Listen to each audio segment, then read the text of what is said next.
CPM-ന്റെ സമരത്തിൽ പങ്കെടുക്കാത്തതിന് ആദിവാസി സ്ത്രീക്ക് തൊഴിലുറപ്പ് തൊഴിൽ നിഷേധിച്ചതായി പരാതി. കണ്ണൂർ പേരാവൂർ മുരിങ്ങോടി വനവാസി ഉന്നതിയിലെ ലക്ഷ്മിക്കാണ് തൊഴിൽ നിഷേധിച്ചതായി പരാതി വരുന്നത്. കണ്ണൂരിൽ CPM സംഘടിപ്പിച്ച സമരത്തിൽ പങ്കെടുത്തില്ല എന്ന് ആരോപിച്ചായിരുന്നു തൊഴിൽ നിഷേധം. ജോലിക്കെത്തിയ ലക്ഷ്മിയെ ഇതിന്റെ പേരിൽ തിരിച്ചയച്ചു. ഫെലിക്സ് ആണ് വിവരങ്ങളുമായുള്ളത്. ഫെലിക്സ്, രാഷ്ട്രീയ സമരത്തിൽ പങ്കെടുത്തില്ല എന്നതിന്റെ പേരിൽ തൊഴിൽ നിഷേധിക്കുക എന്നുള്ളത് വലിയ നീതിയുടെ നിഷേധമാണ്. എന്താണ് സംഭവിച്ചത്? ആരാണ് തൊഴിൽ നിഷേധിച്ചത്? അഭിലാഷ്, ഇത് പേരാവൂർ മുരിങ്ങോടി വനവാസി ഉന്നതിയിലെ ലക്ഷ്മിക്കാണ് ഇങ്ങനൊരു ദുരനുഭവം ഉണ്ടായത്. അവർ ഇന്നലെ ജോലിക്കായി എത്തിയ സമയത്താണ് മാറ്റടക്കമുള്ളവർ നിങ്ങൾ ഇന്ന് ജോലിക്ക് വരണ്ട, കാരണം വ്യാഴാഴ്ച കണ്ണൂരിൽ നടന്ന CPM-ന്റെ സമരത്തിൽ പങ്കെടുത്തില്ല, അതുകൊണ്ട് നിങ്ങൾക്ക് ജോലിയില്ല, അതുകൊണ്ട് നിങ്ങൾ തിരിച്ചു പോകണം എന്ന് ഈ ലക്ഷ്മിയോട് ആവശ്യപ്പെട്ടത്.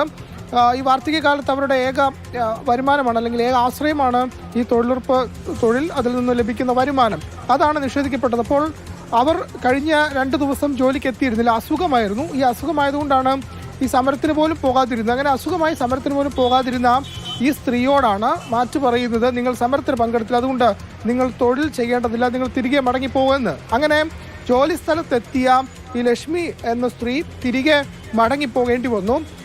അവർ പറയുന്നതനുസരിച്ച് അവർക്ക് കുട്ടികൾക്കടക്കം അസുഖമുണ്ട്. അപ്പോൾ ഈ ഒരു വരുമാനമാണ് ഏക ആശ്രയം, അതാണ് നിഷേധിക്കപ്പെട്ടത്. അതും ഒരു ആദിവാസി സ്ത്രീയോടാണ്. ഇങ്ങനെ നിങ്ങൾ CPM-ന്റെ സമരത്തിൽ, വ്യാഴാഴ്ചയാണ് കണ്ണൂരിൽ ഈ സമരം നടന്നത്, ആ സമരത്തിൽ നിങ്ങൾ കണ്ണൂരിൽ എത്തി പങ്കെടുത്തില്ല, അതുകൊണ്ട് ഇന്നലെ അവർ ജോലിക്ക് എത്തേണ്ടതില്ല എന്ന് ജോലി സ്ഥലത്ത് എത്തിയ സമയത്ത് മാറ്റടക്കം അവരോട് ആവശ്യപ്പെടുകയാണ് ഉണ്ടായത്. അതുകൊണ്ട് പിന്നീട് ആ വനവാസി സ്ത്രീക്ക്, അല്ലെങ്കിൽ ആദിവാസി സ്ത്രീക്ക് അവിടെ നിന്നും തിരികെ മടങ്ങി പോകേണ്ടി വന്നു എന്നതാണ് ഏറ്റവും ദുഃഖകരമായ കാര്യം. പക്ഷേ നിർധനയായ ഒരു ആദിവാസി വനിതയോടാണ് ഇങ്ങനെയൊക്കെ ചെയ്തിരിക്കുന്നത്. എന്ത് മോശമാണ്. നമുക്ക് അവരുടെ വാക്കുകളൊന്നും കേൾക്കാം.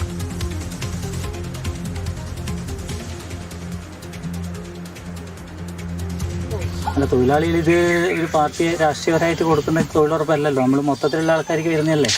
അന്നേരം നിങ്ങൾ അങ്ങനെ ഒരു തീരുമാനം എടുക്കുക.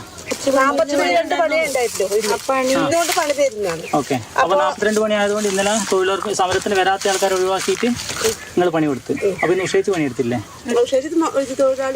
ഉഷയിച്ച് പക്ഷെ ഇന്നലെ സമരത്തിന് വന്നിട്ടില്ലല്ലോ. അതെയോ? അപ്പൊ ഇന്ന് ഒഴിവാക്കാനുള്ള കാരണം ഇത് തന്നെയാണ്, സമരത്തിന് വരാത്ത കാരണം തന്നെയല്ലേ? അല്ല, അങ്ങനെയല്ല, ഇന്ന് വന്നിട്ട് തിരിച്ചയക്കാനുള്ള കാരണം ഇതല്ലേ? മറ്റേ ഇന്നലത്തെ സമരത്തിന്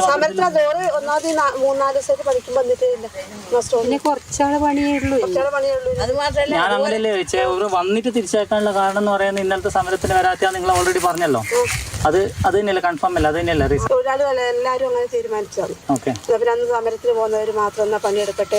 അപ്പൊ ഇന്ന് പണിയെടുക്കുന്ന ബാക്കി ഉഷയിച്ചൊഴികെ ബാക്കി എല്ലാവരും ഇന്നലെ സമരത്തിന് പോയ ആൾക്കാരാണ്. എല്ലാവരും സമരത്തിന് പോയ ആൾക്കാരാണ്.